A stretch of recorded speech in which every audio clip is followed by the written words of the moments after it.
Buenos días, bienvenidos a un servicio dominical de Casa El Arca Latinoamérica. Damos gracias a Dios por esta mañana porque el Señor nos tiene en pie. Vamos a orar. Amado Señor y Padre nuestro, estamos agradecidos contigo por la vida, por el amor, por el cuidado que tienes para cada uno de nosotros. Nos ponemos en tus manos. Te pedimos que nos guardes, que hables a nuestro corazón a través de este consejo bíblico que vamos a tener en esta mañana. Gracias por la oportunidad que nos das de poder conectarnos a través de esta plataforma virtual. En el nombre de Cristo Jesús, nos ponemos en tus manos y abrimos nuestro entendimiento, nuestro corazón para recibir lo que tú tienes. En el nombre de Jesús, amén y amén. Bueno, y entonces ahora vamos a pasar al consejo bíblico de parte del pastor Elgin Estrada.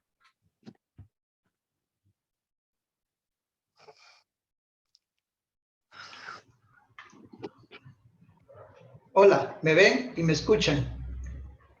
Buenos días a todos. Me gusta la idea de que podamos estar conectados de una forma un poco más personal, digámoslo así, es que a veces cuando lo hacía a través del Facebook sentía como que estaba hablando al aire y sin tener esa convicción de que estaban ahí ustedes siendo edificados, aunque yo sé que muchos de ustedes lo hacían.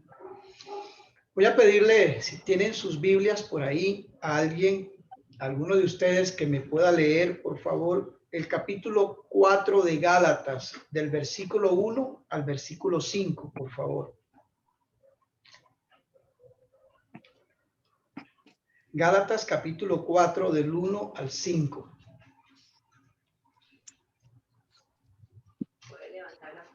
Leo, pastor. Sí, por favor.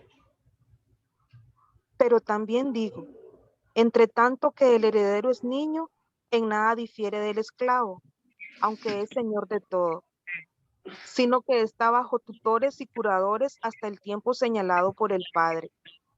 Así también nosotros, cuando éramos niños, estábamos en esclavitud bajo los rudimentos del mundo. Pero cuando vino el cumplimiento del tiempo, Dios envió a su Hijo, nacido de mujer y nacido bajo la ley, para que redimiese a los que estaban bajo la ley, a fin de que recibiésemos la adopción de hijos. Muy bien. Muy bien. Este texto de Gálatas tiene una riqueza, hermanos, teológica tremenda. Fíjense, por ejemplo, y ahora van ustedes a darme la razón en cuanto a la riqueza que tiene, digamos, el original en el que estos textos fueron escritos, que es el griego. Ahora vamos a encontrarle un poco de sentido a este argumento. Por ejemplo, en Gálatas capítulo 3, en el verso 26, la escritura, Pablo también hablando siempre de este mismo tema, dice, pues todos sois hijos de Dios por la fe en Cristo Jesús. Este hijo, esa palabra hijo, en el original, en el griego es huíos. Yo no sé cuántos se acuerdan que en algún momento prediqué o compartí acerca de las 5 etapas de la madurez de un ser humano y que hicimos una correlación entre la parte natural o física del desarrollo humano con la parte espiritual, que estaba el nepios, el huíos, el pater, que ya era el último, de donde se deriva la palabra paternidad o padre, etcétera. Bueno, aquí hay dos conceptos de esos utilizados por Pablo en el capítulo 13 y en el verso 26. Ese hijo del que habla ahí en el original es huíos. Pero también en el capítulo 4, el que leyó ahora Marjorie, cuando habla de hijos, que dice, ¿podrías volverlo a leer, por favor?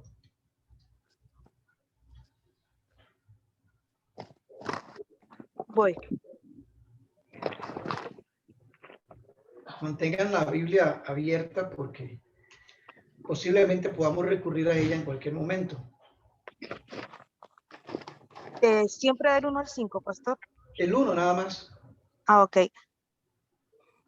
Pero también digo, entre tanto que el heredero es niño, en nada difiere del esclavo, aunque es señor de todo. Uh-huh. Ese niño del que habla el versículo 1, es nepios, que es hijo pequeño. En el primero se traduce como hijo, pero en el original es huíos, que también es hijo, pero en el que acaba de leer ahorita Marjorie, también habla de hijo, en el original es hijo, pero en realidad en la traducción habla de niño, porque en el concepto de lo que Pablo está diciendo es un hijo pequeño, un niño pequeño que aún no ha alcanzado la madurez o no ha llegado a su edad adulta. Es interesante porque habían tres culturas, ¿verdad? Que digamos que incidían en la formación de los habitantes de la época del Imperio Romano, especialmente en la época apostólica del año 30, cuando nace la iglesia, el año 33, a el año 100, que se calcula que fue cuando muere el último de los apóstoles, que fue Juan. Entonces, esa era del primer siglo de la era cristiana.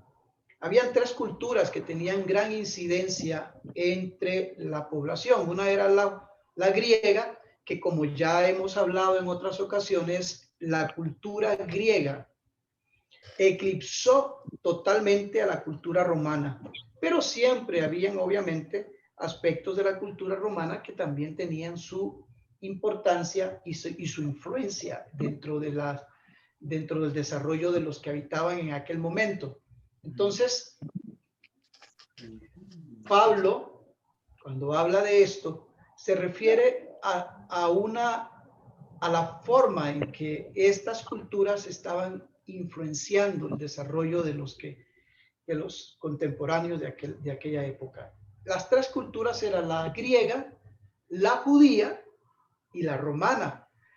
Los judíos y los griegos, por ejemplo, determinaban una edad específica para determinar cuándo una persona llegaba a ser considerada mayor de edad. Por ejemplo, en nuestra sociedad y en nuestra cultura está estipulado por ley que una persona alcanza la mayoría de edad cuando llega a sus 18 años. Yo recuerdo que en Nicaragua todavía, cuando yo vivía allá, uno alcanzaba la mayoría de edad a los 21 años. Y tengo entendido que en Costa Rica también en algún momento fue así.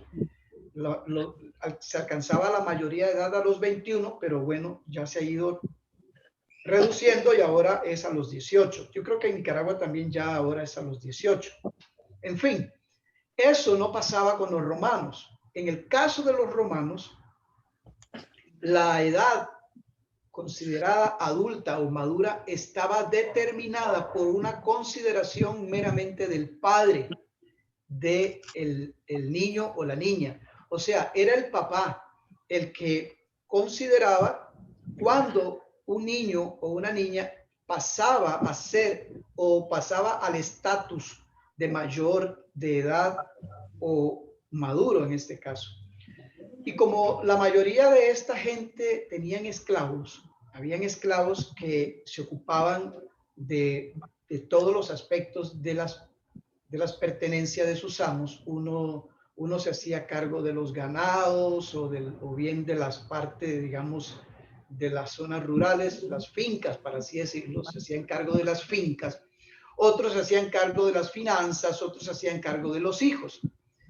Estos esclavos que se hacían cargo de los hijos, interesantemente, eran los que eran considerados tutores de los niños.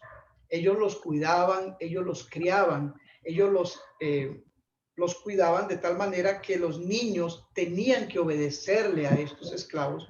Por eso Pablo hace una alusión aquí a esto, ¿verdad? Híjole, perdón, se me perdió aquí, se me perdió el capítulo. voy al capítulo 4.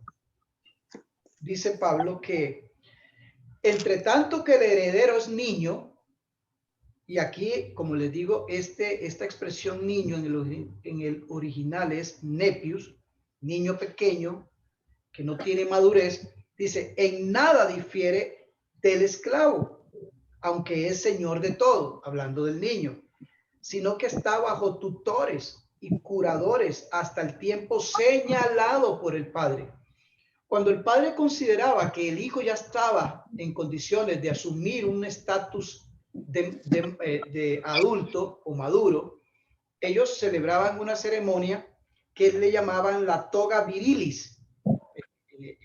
Los romanos tenían esta costumbre y celebraban esa ceremonia donde ya oficialmente el niño pasaba de estatus, pasaba a un nivel ya de madurez y entonces dejaba de estar bajo la tutoría de estos esclavos.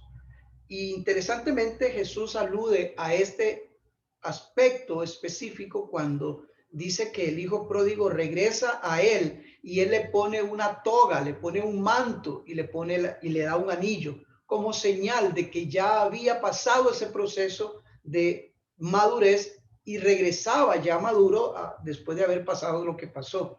Es interesante entender y comprender estos pequeños detalles para ir atando cabos y entender a grandes rasgos lo que los textos bíblicos nos están diciendo. Sin embargo, podríamos detenernos aquí a comentar y hablar sobre todas las implicaciones teológicas que tiene este texto, pero no lo voy a hacer en esta ocasión desde el punto de vista teológico. Voy a enfocarme específicamente en el verso 4 y en el verso 5. Y aquí les voy a pedir una atención especial, hermanos, una concentración especial para que puedan hilar las razones del por qué es importante entender que Dios obra en tiempo perfecto. De hecho, titulé esta meditación bíblica, esta reflexión bíblica, como Dios obra en tiempo perfecto. Pero voy a enfocarme en los aspectos históricos específicamente, argumentos históricos que comprueban o al menos, por lo menos, digamos que nos ayudan a entender y comprender por qué es que Jesús nace en este tiempo, como lo dice el texto. Dice el verso 5. Pero cuando vino el cumplimiento, perdón, el 4 dice, pero cuando vino el cumplimiento del tiempo, Dios envió a su Hijo. Recuerde que Pablo está haciendo un paralelo aquí entre la cultura romana, en cómo es que se daban todos estas costumbres de niño a adulto y la ceremonia y todas estas cosas. Pablo está aludiendo a esto para poder darnos una alegoría con respecto a nuestra condición espiritual. Entonces, en el verso 5, Pablo dice, pero cuando vino el cumplimiento del tiempo, Dios envió a su Hijo, nacido de mujer y nacido bajo la ley. Entonces, ese cumplimiento del tiempo, a eso quiero referirme. Ahora, cuando dice el cumplimiento del tiempo, ¿de qué tiempo estamos hablando, hermanos? Bueno, del tiempo establecido soberanamente por Dios para proveer salvación y liberación al mundo pecador por medio de su Hijo. Permítanme.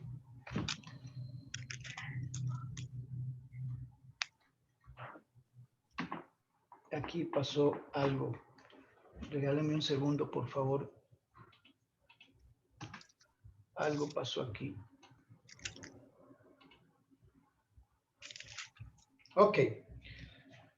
Dios estableció un tiempo en que su Hijo habría de nacer. Su aparición en el escenario de la historia humana para hacer posible nuestra adopción como hijos y con todo esto los beneficios que esto implica. ¿A qué me refiero?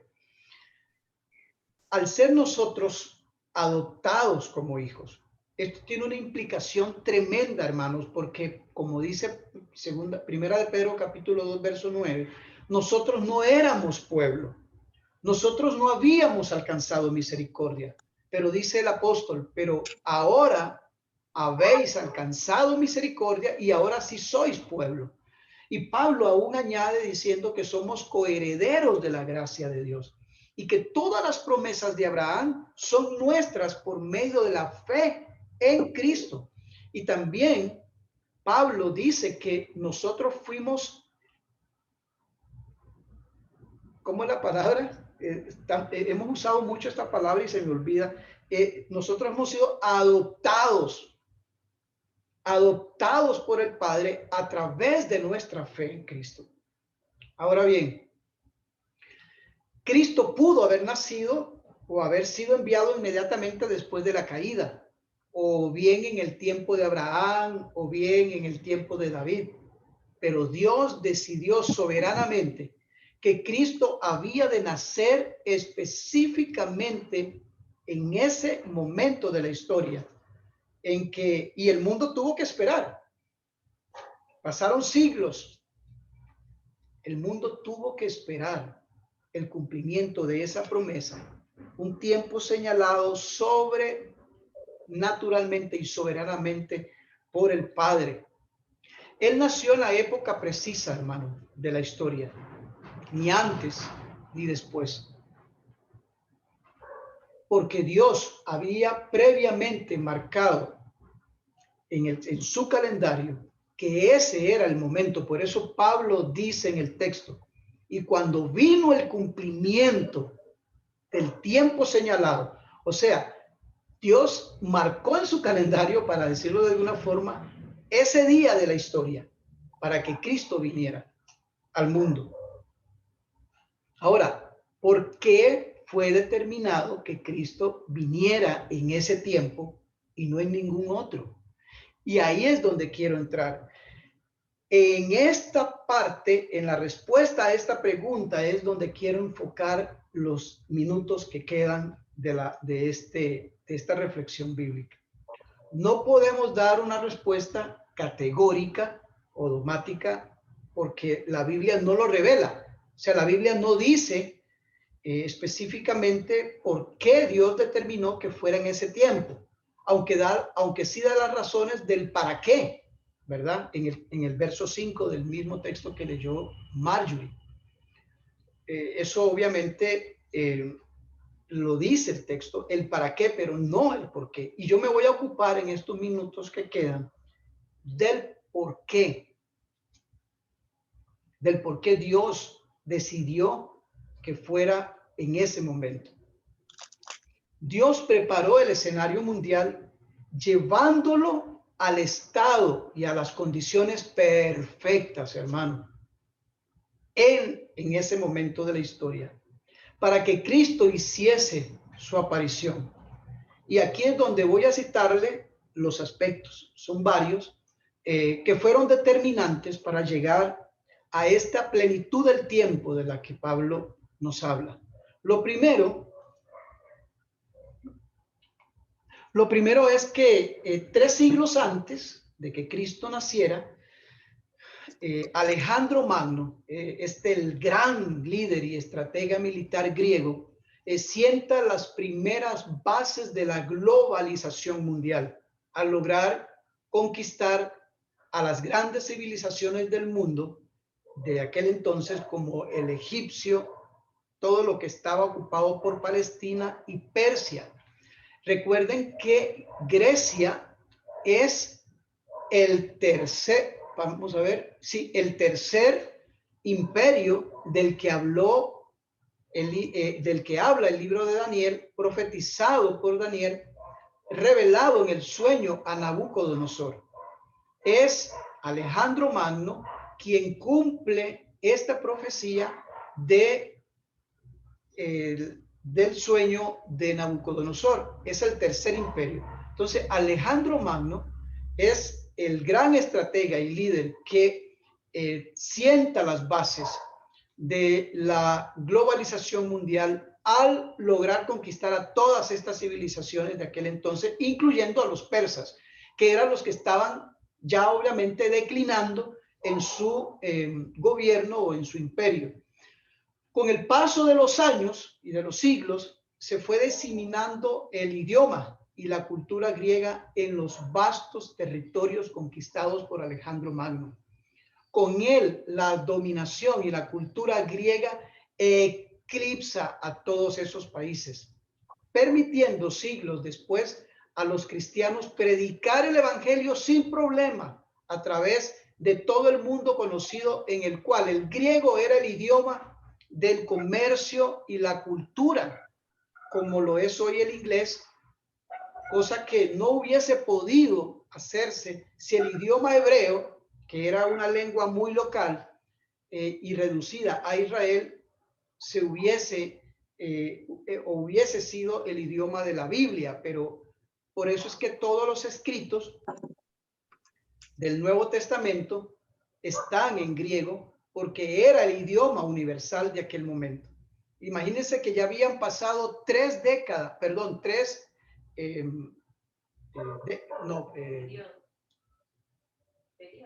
siglos. 3 siglos, gracias. Gracias. Ya habían pasado 3 siglos desde la conquista de Alejandro Magno y todavía el griego era el idioma universal. Entonces, como lo dije anteriormente, Grecia culturalmente eclipsó a todos estos países y todas estas culturas, incluyendo obviamente la romana, que era la que estaba imperando cuando Cristo hace su aparición en el escenario mundial. Entonces, recuerden, estoy dando razones, posibles razones históricas del por qué Jesús hace su aparición en ese momento preciso de la historia de la humanidad. Fíjense que aún el apóstol Pablo, cuando le escribe la epístola de Romanos, obviamente se la escribe a los creyentes de Roma, le escribe en griego y no en latín, porque aún Roma, siendo la capital del imperio, hablaba y predominaba el idioma griego. Dios, en su soberana voluntad, usó a este hombre sin que él obviamente se diera cuenta, pero ahí es donde nos damos cuenta que Dios hila todos los eventos de la historia del hombre para sentar las bases de su plan redentor. Pero también el griego fue el idioma perfecto para escribir el Nuevo Testamento por su precisión y riqueza lingüística, hermanos, para explicar a través de este idioma todas las riquezas y las doctrinas reveladas en los evangelios. Vea usted qué impresionante es la soberanía de Dios. La cultura de los judíos en la Palestina estaba muy helenizada. Es decir, era muy griega debido a la dominación que siglos atrás había hecho, y a lo largo de todo el tiempo, la influencia de los griegos sobre todos los pueblos conquistados. Y esto había sido un tema o un motivo de protesta por parte de los judíos nacionalistas, porque se veían amenazados a través de esta helenización.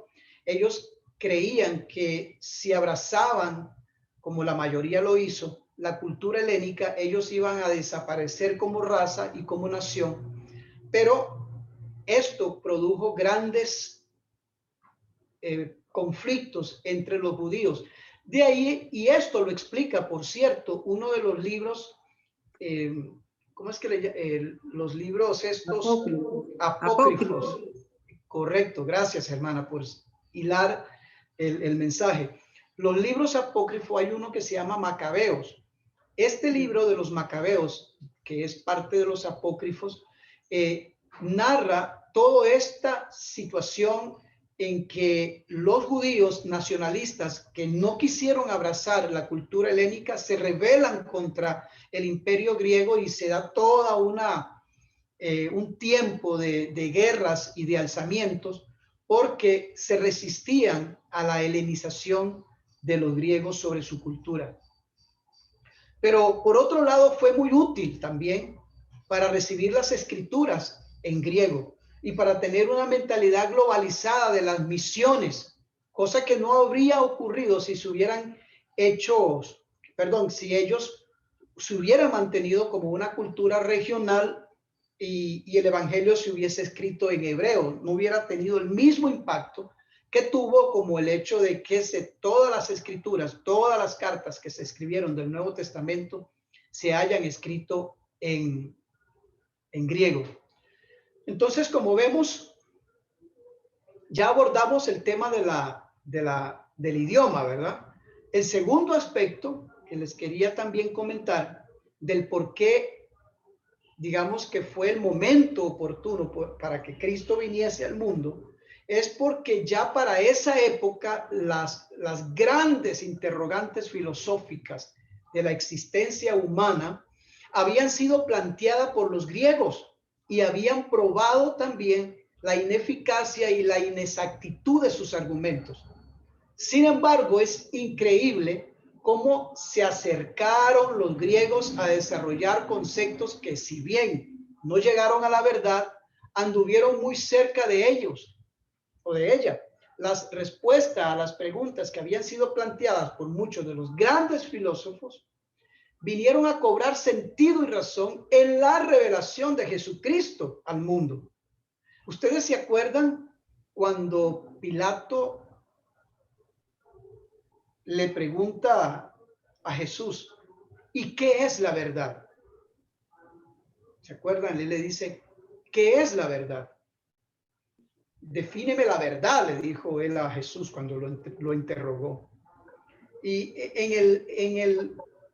en el mundo de los romanos, en la mente de los romanos, siempre andaba circundando conceptos de los argumentos y de los razonamientos griegos, de los filósofos griegos. Inclusive Juan, cuando habla del logos, cuando habla de que en el principio era Dios, era el verbo y el verbo era Dios. Todos esos conceptos, hermanos, de los que aluden los evangelios están o tienen sus raíces en esos argumentos y en esos conceptos de la filosofía griega. Entonces, ellos sabían de lo que los apóstoles estaban hablando cuando escribieron estas cosas.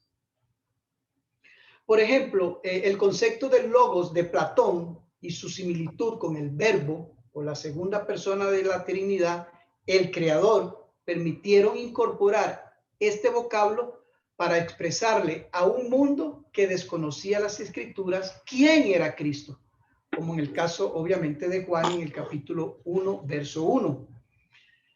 Una idea de qué tan cerca estuvieron de la verdad los filósofos griegos es que para Platón, por ejemplo, para demostrar la existencia de Dios, él planteó los siguientes argumentos. Bueno, voy a citarles dos, que luego se iban a repetir en las apologías del cristianismo. O sea, siglos después, los mismos cristianos, en defensa del cristianismo, usaron estos mismos conceptos y estos mismos argumentos de los griegos para revelar la divinidad de Cristo. Por ejemplo, el primero de estos argumentos es que la existencia de un mundo sensible exige la existencia de una causa eficiente. O sea, la forma en que este mundo está hecho demanda una respuesta consecuente de un creador que haya estado a la altura de este universo, creado en cuanto a orden, perfección y organización.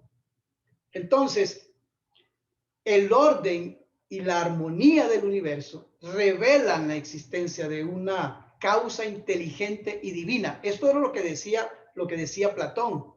Pero claro, obviamente los griegos lograron acercarse a algo mediante el razonamiento y la ley de la conciencia a las evidencias de un Dios soberano y creador, pero nunca le conocieron personalmente porque no tuvieron las respuestas a las preguntas que se hacían hasta que en la plenitud del tiempo Cristo se reveló al mundo y las interrogantes que ellos magistralmente habían planteado, pero que no podían resolver, ya que solo la obra del Espíritu Santo nos permite conocerlas, fueron expuestas, hermanos, en la persona de Cristo.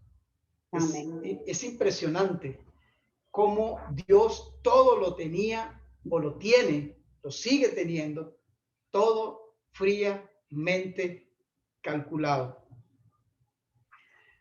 No obstante, las interrogantes que hicieron aquellos hombres, los filósofos, los sabios griegos, evidenciaban que el mundo estaba ya maduro para que el Mesías se diese a conocer. Era el cumplimiento del tiempo, cuando Cristo, a través de la revelación de su palabra, podía, a través de esto, digamos que atar cabos y entender y comprender muchas de las lagunas que quedaron a lo largo de los siglos planteadas por los griegos.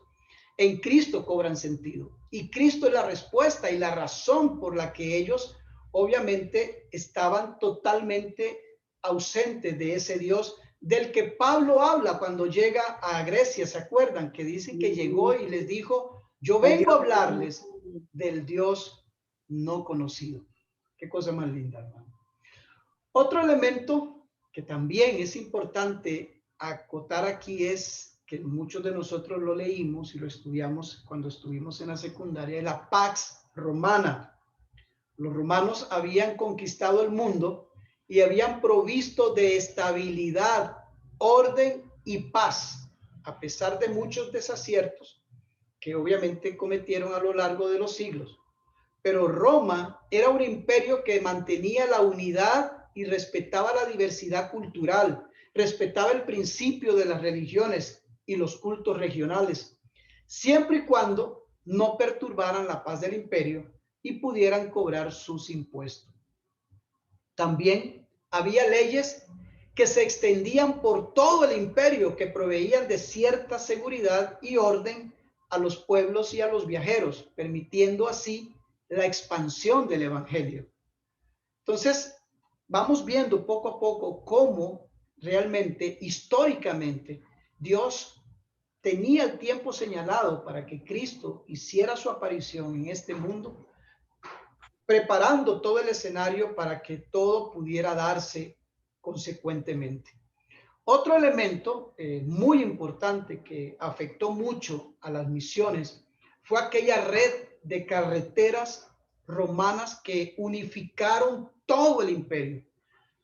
Imagínense que solo el perímetro de la tierra tiene 40,000 kilómetros y se dice que habían 120,000 kilómetros de vías principales que conectaban a todo el mundo conocido de entonces, entre carreteras principales, carreteras pequeñas y desviaciones con respecto a Roma como capital.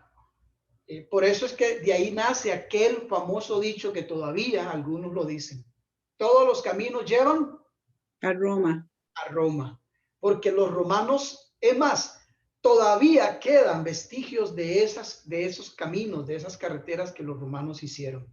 De Roma salían autopistas, hermanos, que conectaban a todos los pueblos, a todas las colonias que ellos conquistaron, incluyendo Britania, como le llamaban en aquel entonces, que ahora es la actual Inglaterra. Aún con el Medio Oriente y con todo lo que era el mundo conocido de la época, estaban todo interconectado a través de sus carreteras y caminos. Esto obviamente facilitó también la propagación del evangelio a través de las misiones que hizo el apóstol Pablo. Y finalmente los judíos habían establecido sinagogas en todo el imperio, dando a conocer la esperanza mesiánica, y las sinagogas fueron fundamentales en el desarrollo del cristianismo misionero. Era el lugar de oración y de culto judío, a donde se dirigía Pablo de manera preferencial una vez que llegaba a cualquiera de los centros urbanos donde él llegaba a compartir la palabra. y de esta forma predicaba las buenas nuevas del evangelio. Bueno, esto al inicio de su ministerio, que dicho sea de paso, fue muy hostil hacia él, y es donde Pablo termina convenciéndose de que Dios lo ha llamado a los gentiles más que a los judíos. Las sinagogas judías jugaron un importantísimo papel en preparar no solo a los judíos, sino a los grupos paganos gentiles que conocían las doctrinas del Antiguo Testamento y la visión monoteísta del judaísmo y la creencia en un Mesías para la liberación del Estado de Israel. Todo esto va a facilitar la predicación no solo entre gentiles, que rodeados de tanto paganismo y politeísmo estarían más que preparados para lo que ya sabían de la visión judaica de un Dios y de un Mesías, para poder recibir el anuncio del evangelio. Entonces, vemos, hermanos, como les dije al principio, aunque este texto está cargado de una exquisita teología para poder entender y comprender por qué Pablo alude a esto, el enfoque que he querido darle más que todo es histórico. O sea, ¿por qué? O sea, ¿cómo era la época? ¿Cómo era? ¿Qué había? ¿Qué elementos estaban maduros en aquel momento para que Cristo hiciera su aparición? ¿Y por qué Jesús señaló ese tiempo en su calendario eterno para revelar a su Hijo y anunciar las buenas nuevas del evangelio?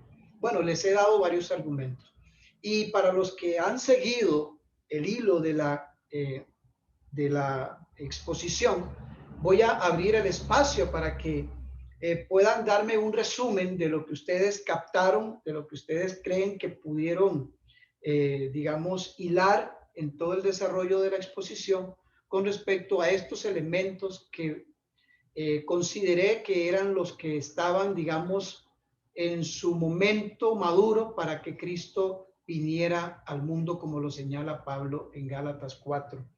Entonces, hermanos, con toda libertad, por favor, planteen sus preguntas, sus argumentos, sus comentarios, porque todo enriquece y todo nos enseñamos a todos, en el nombre del Señor.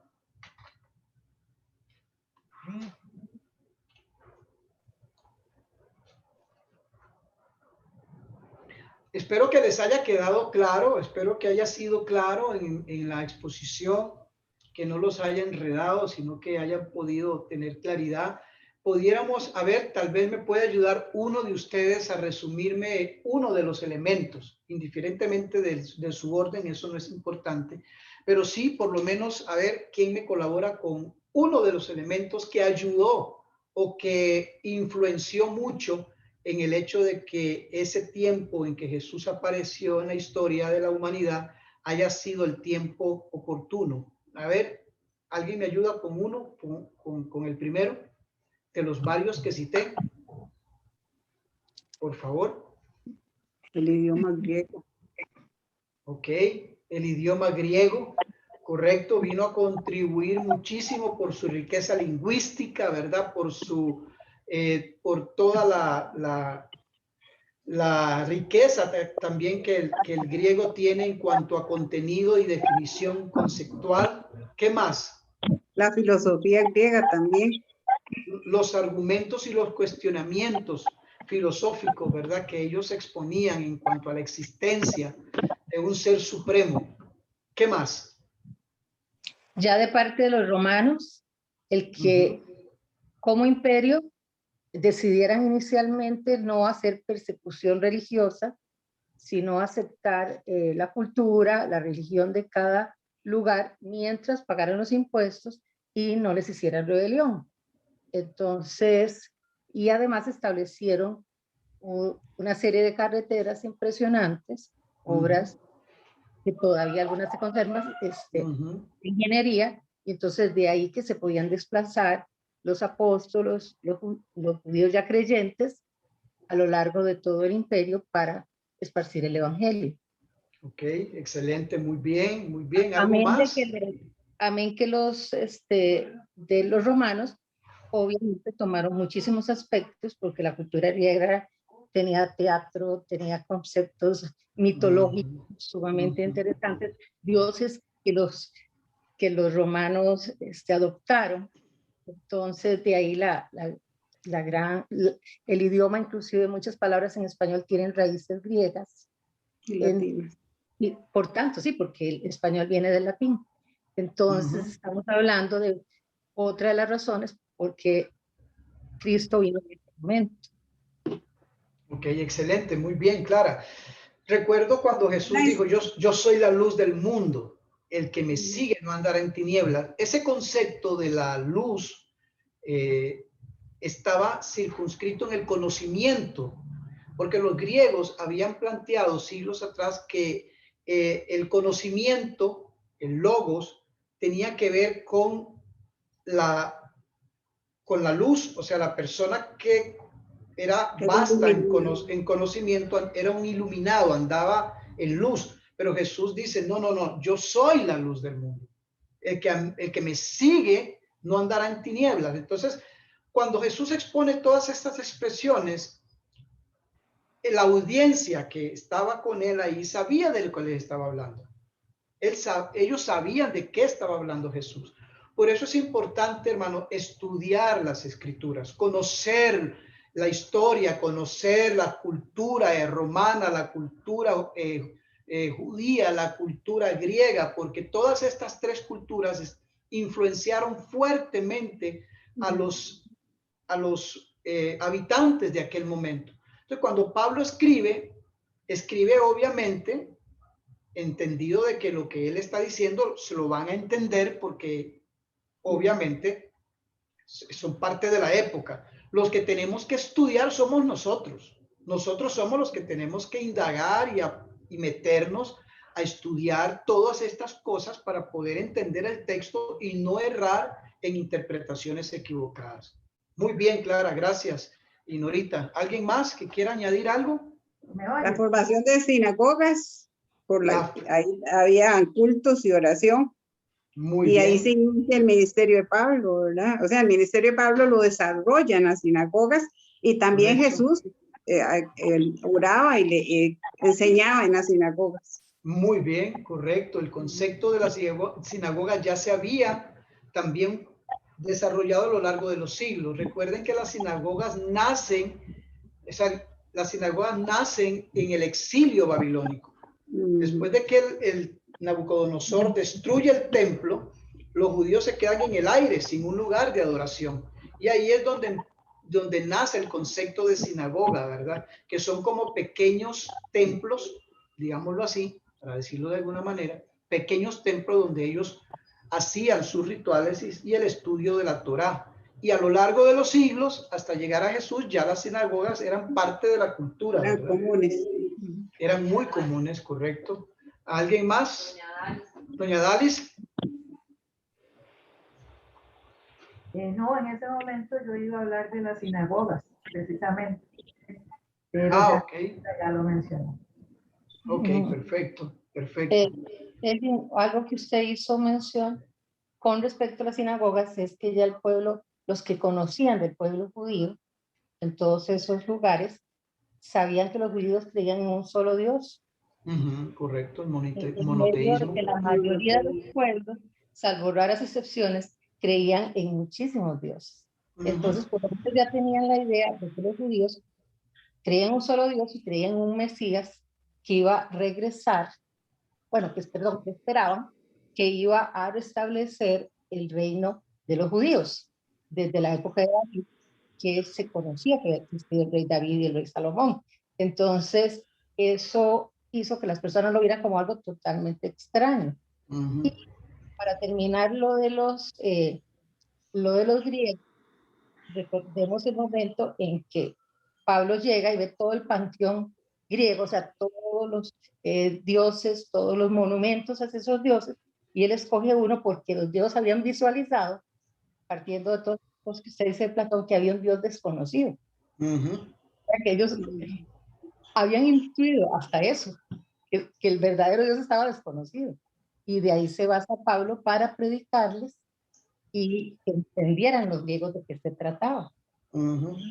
Todo eso pues, es increíble que lo haya venido hilando. Bueno, no es increíble porque Dios es increíble, que lo haya ido hilando, que llega el momento de la madurez humana para poder enviar a su hijo. Sí, esto nos dice también el fuerte, pero fuertísimo impacto e influencia que tuvo la cultura griega en el mundo de aquel entonces y todavía la sigue teniendo, ¿verdad? Todavía la sigue teniendo. Los pensadores griegos todavía se estudian en las universidades. Todavía hay carreras de filosofía donde ¿cómo se llama? Lo que se estudia ahí, de lo que se ocupan al estudiar filosofía, es precisamente de ellos. Es increíble que todavía, sí, que todavía estemos siendo influenciados por ellos. Imagínense en aquella época, ¿verdad? Muchísimo más. Entonces, muchas de las cosas que Jesús dice, y aún los apóstoles dicen, tienen también sus sentido en conceptos griegos. El concepto del logos, aún de la Trinidad, aunque la Biblia no lo menciona como tal, está implícito. Entonces, es rico saber y conocer estos pequeños detalles. ¿Alguien más que algo más que pueda añadir respecto a la introducción, por ejemplo, del niño y del concepto de los esclavos que cuidaban a los niños y que Pablo hace alusión a esto para decir que nosotros, antes que conociéramos al Señor, éramos como niños, ¿verdad? Éramos... pensaba como niño, pensábamos como niño. Exactamente. Ese niño del que habla Pablo es el Neplis. El bebé. Exacto. Entonces, todo esto es muy, muy rico. En algún momento, porque creo que tal vez la mayoría no se acuerda de cuando yo compartí esa exposición bíblica acerca de las 5 etapas de la madurez del ser humano. Yo tal vez Clara sí se acuerda porque, sí recuerdo.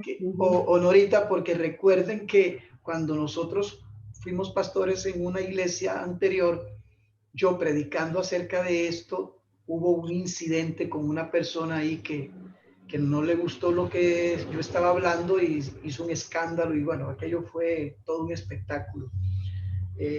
Pero en algún momento lo voy a compartir con ustedes porque estas 5 etapas de la madurez tienen un fuerte concepto de la terminología griega. ¿Sí, hermano Mario? No tenga nada que ver, pero quisiera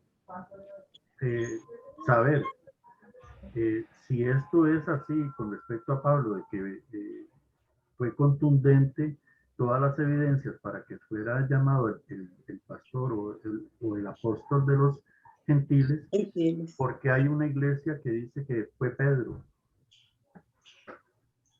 Sí, obviamente ahí es donde también podemos tener nosotros una evidencia contundente y clara de cuán desfasados están ellos en sus argumentos de aludir a Pedro como el apóstol o fundador de la iglesia, digamos, romana. Inclusive, no hay evidencia histórica que nos arroje a pensar o a creer de que Pedro siquiera estuvo en Roma. La tradición de esta iglesia romana sí lo alude o sí lo dice o sí lo afirma, porque obviamente quieren afirmar sus argumentos con este tipo de afirmaciones, pero la verdad no hay evidencia ni bíblica ni histórica que nos diga que Pedro haya estado en Roma y que haya fundado la iglesia de Roma. Esta iglesia a la que Pablo le escribe en la epístola de los Romanos, esta iglesia no la fundó Pablo. Ahorita no tengo el detalle de quién fue el fundador porque no recuerdo si es que se le atribuye a alguien o si realmente no hay evidencia de alguien que lo haya hecho, pero sí, lo que sí es claro es que no fue Pedro el que fundó la iglesia romana, la iglesia de Roma, porque Pedro, Santiago y los otros apóstoles estuvieron concentrados en la predicación del evangelio a los judíos, más que todo. Pero Pablo, junto con sus colaboradores, que en este Juan Marcos, Silas, Timoteo, Tito, ellos se enfocaron en la predicación del evangelio a los gentiles. Y entre ellos los gentiles de Roma, obviamente. Muy Ahora, bueno, Mario. Sí, Clarita. a la pregunta que hace Mario, muy pertinente, realmente para los cristianos evangélicos no nos es problema reconocer que todos los apóstoles que Jesús llamó tuvieron una participación muy importante en la predicación del evangelio. Correcto. Para los judíos y para los no judíos, o inclusive en Judea había no judíos, hasta romanos que creyeron en Jesús. Entonces, todos son fundamentos de la iglesia que Dios dejó. Y ni siquiera todos los que están en la Biblia. Obviamente, Pedro y Pablo tienen una posición preponderante porque Pedro hizo menos, pero hizo sus cartas, en fin, se conoce mucho de lo que él hizo en Hechos de los Apóstoles. Pero recordemos que cuando vino en Pentecostés, fueron más de 200 personas que en ese mismo instante recibieron el Espíritu Santo. Y de ahí un montón de personas se convirtieron. Cada cual siguió los principios de Cristo, fue testimonio vivo de un cambio en su vida y por tanto ellos multiplicaron el evangelio. Entonces, esta es una construcción como le gusta a Dios, en sociedad, en equipo, en comunión. Amén. Entonces, podemos destacar personas, hay muchas mujeres también que no se nombran, como Priscila, algunas se nombran, otras no, las mujeres que siguieron a Jesús. Entonces, como se dice, si se escribiera absolutamente todos los días de Jesús, no habría libros para escribirlo. Entonces, todas las personas que fundaron esta iglesia son de nuestro respeto y consideración. Amén, y así es. Por eso, así es. particularizar a Ángel, ni siquiera a Pablo, que obviamente nos dejó tanto rico en la escritura, no es Dios, a Dios es uno, y Dios fue el que proveyó la salvación a través de todas estas personas que conocemos o desconocemos, y a que tenemos que agradecer que haya llegado hasta nosotros el evangelio. Pero eso, si Dios no hubiera escogido a todas estas personas, si no hubiera mandado el Espíritu Santo para dar fortaleza a la iglesia, no estaríamos aquí. Entonces, la obra es del Señor. Por eso, la iglesia que ponga en alto a un pastor, a cualquier apóstol, por encima de Dios, estamos cayendo en un pecado terrible. De ahí que la iglesia, lamentablemente, la iglesia católica humana tiene ese defecto de poner por encima de Dios a María, a Pedro, a cualquiera que sea. Nadie está por encima de Dios y todos construimos la iglesia de Dios si nos agarramos del Señor. Excelente, gracias, Clara. Muy bien, muy buen comentario. Quiero hacer 3 afirmaciones para concluir todo lo que hemos hablado ustedes y yo. Podemos entonces, de acuerdo a lo que yo les expuse, podemos confiar, hermanos, confiar en la soberanía de Dios en cuanto al cumplimiento del tiempo para cada petición que hacemos a Dios. O sea, todo aquello que nosotros le hacemos a Dios, toda petición, ruego, súplica, todo aquello que esperamos, tengamos por certeza, por seguridad, de que Dios sabe cuándo es el mejor momento para que aquello que estamos esperando llegue. Como número 1. Como número 2, sus procesos nos procesan. Sus procesos nos procesan. Recuerden que durante todos esos siglos que pasaron antes de la venida de Jesús, Dios estaba procesando al mundo, procesando todas las cosas para que llegara el momento en que cuando Jesús apareciera, estuvieran preparados, listos, maduros para recibir la salvación, como Pablo dice, y redimirnos de la ley. Y como punto 3, Dios como Padre sabe cuándo estamos listos para el tiempo de recibir lo que esperamos. Dios sabe cuándo es que estaremos listos para recibir aquello que estamos esperando. Es como cuando nosotros como padres sabemos que no le podemos dar las llaves del carro a un muchachito de 13 y 14 años por los riesgos que puede correr. Sabemos como padres cuándo es el momento de que le podamos confiar las llaves del vehículo. Es igual, Dios sabe cuándo es el momento en que estemos listos y preparados para recibir lo que estamos esperando. Dios tiene soberanía y obviamente en su sabiduría también sabe esperar el momento. Los que no sabemos esperar muchas veces el momento somos nosotros, ¿verdad? Bueno, hermanos, voy a pedirle a Norita que si hay algún otro comentario también antes de que pasemos a la oración de cierre, pregunta o duda. Bueno, entonces, Edwin, sí, mi hermano. yo sí quiero decir algo, así rápido. Ya dijo algo. Es importante que tengamos las manos vacías, que soltemos lo que tengamos para poder recibir lo que Dios nos va a dar. Porque si nosotros tenemos las manos llenas, no nos vamos a poder recibir lo que Dios nos va a dar. Entonces tenemos que soltar lo que no nos sirve, lo que no nos edifica, para poder recibir lo que Dios nos va a dar. Entonces es importante también tener las manos vacías para poder recibir lo que Dios nos quiere dar y saber soltarlo.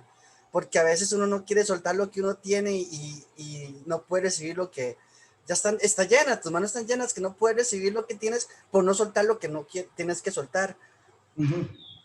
Muy bien, Eric. Faltaba tu comentario, hermano. Qué bárbaro. Excelente. Muchas gracias. Mi hermanita, por favor, nos despide en oración. Ay, Señor, qué bendición aprender de ti cada día, estar juntos compartiendo tu palabra y aprendiendo, conociendo cada día más de ti. Amén. Te bendecimos por toda esta enseñanza, Señor. Te damos gracias por la vida de cada uno de los que nos reunimos hoy, por los que no llegaron a estar conectados, Señor. Bendecimos a todas las personas de la iglesia, Señor, que tengan paz y gozo y que estén contentos con lo que tienen, Señor, porque tú nos das a cada día lo que vamos necesitando, porque somos tus hijos, porque nos amas, porque nos cuidas. Gracias, Señor, por Elgin y su familia, Señor, por el cuidado pastoral y porque siempre están atentos para enseñar. Te damos gracias por cada una de las personas que conforman la iglesia, Señor, por los que aún no se conectan. Bendícelos también grandemente. Y gracias por este día tan hermoso, Señor, por el sol que nos alumbra y el aire que respiramos, porque tenemos paz, porque tenemos gozo, porque nada nos falta, Señor, sobre todo por la salud. Ponemos en tus manos las personas y familiares que están enfermos. Señor, que tú estás al cuidado de ellos, hay seguridad en nuestros corazones, porque tú vas haciendo las cosas de acuerdo al tiempo tuyo, Señor, de acuerdo al cumplimiento de tus promesas y de tu tiempo, Señor. Gracias porque pones tu mano en sanidad sobre los enfermos de la iglesia. Amén. Y sí, de la iglesia Señor. universal también, Señor. Gracias por este día tan hermoso y gracias a Elgin, a su familia y a cada uno de los hermanos que nos hemos reunido hoy. En el nombre de Jesús. Amén y amén. Amén. Amén. Amén. Gracias, Norita. Y familia, que el Señor, el Dios de paz, les guarde y les bendiga y que esta semana podamos ver manifestaciones de la gracia y del amor de Dios en la vida de cada uno de nosotros y las familias. Esperamos que Mercedes, su niño, se recuperen pronto. Estaremos orando por ustedes, Mercedes. Amén. Y adelante. Y también por tu mamá, obviamente, que también está ahí con quebranto de salud. Sigamos orando. ¿Tu hermana también, Mercedes? Tu hermana, no usted. Ah, mi hermana. Sí, mi hermana. Correcto, mi hermana también de que nuevamente fue hospitalizada. Hoy amaneció en el hospital. Entonces, ustedes Ay, saben, sí. hermanos, que entre recuperarse y caer en una gravedad, el hilo es muy delgado. Entonces Sí. es importante que podamos tener presente a los que Seguir están orando. pasando por este valle de sombra, ¿verdad? Y de muerte. Yes. Oremos por ellos y tengámoslos presente en el nombre del Señor. Y gracias a Dios que los chiluisas ya están mejor. Ah, sí, están Ya muy están bien. pura vida. Ujú. Gracias al Señor. Amén. Bendiciones a todos y la pasen muy bien. Un Amén. abrazo a todos. Muchas gracias, pastor. Gracias a ustedes. Bye, bye. Está muy bien, hasta luego. Bendiciones.